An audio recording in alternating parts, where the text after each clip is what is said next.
From the one and only, this is a Local 10 News Update, sponsored by Wellmax Medical Centers. Good evening, everyone. I'm Nicole Perez. I'm Louis Aguirre. Here's a look at the stories making news on this Friday. We're getting a closer look at the catastrophic devastation on Florida's Gulf Coast as the death toll climbs after Hurricane Ian.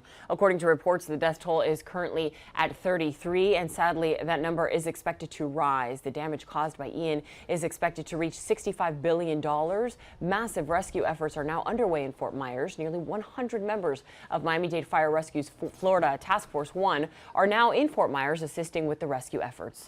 Punta Gorda also dealing with devastation after the Category 4 storm made landfall Wednesday. Residents dealing with high flood waters, collapsed buildings, debris. Crews are working round the clock to restore power to the area. Post-tropical Ian currently slamming South Carolina.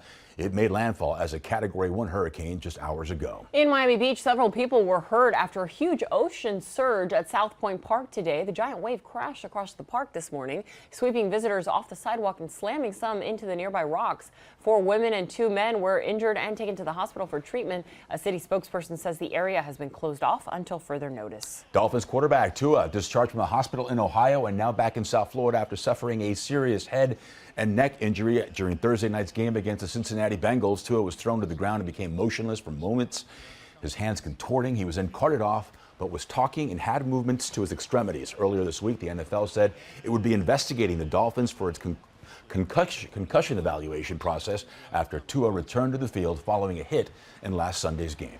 As breaking news happens, we have you covered on air and online. Head to local10.com for more local news coverage and updates. Have a great night.